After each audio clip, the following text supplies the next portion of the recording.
സർവകലാശാല സിൻഡിക്കേറ്റിന് കൂടുതൽ അധികാരം നൽകുന്ന ബില്ല് ഉടൻ നിയമസഭയിൽ. മന്ത്രിസഭ അംഗീകരിച്ച ബില്ലിന്റെ കരട് മീഡിയ വണിന് ലഭിച്ചു. ഭൂരിപക്ഷം സിൻഡിക്കേറ്റ് അംഗങ്ങൾ ആവശ്യപ്പെട്ടാൽ 7 ദിവസത്തിനകം സിൻഡിക്കേറ്റ് യോഗം വിളിക്കണമെന്നാണ് ഭേദഗതി. First on media one.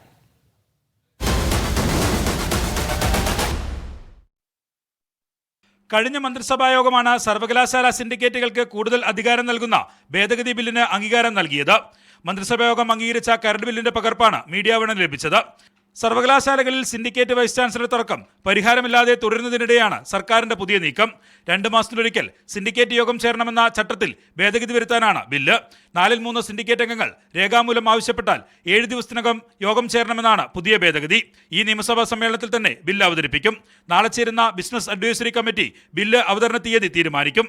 Kerala സർവകലാശാലയിലടക്കം വിവിധ സർവകലാശാലകളിൽ സിൻഡിക്കേറ്റ് വൈസ് ചാൻസലർ അധികാര തർക്കം ഇപ്പോഴും തുടരുകയാണ്.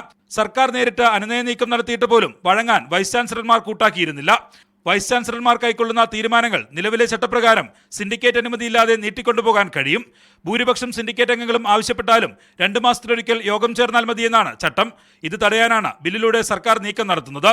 എന്നാൽ നിലവിലെ സാഹചര്യത്തിൽ നിയമസഭ ബില്ല് പാസാക്കിയാലും ഗവർണർ ബില്ലിൽ ഒപ്പിടുമോ എന്നതിലാണ് ആകാംക്ഷ. Vijin Vayanthode, media one, Thiruvananthapuram.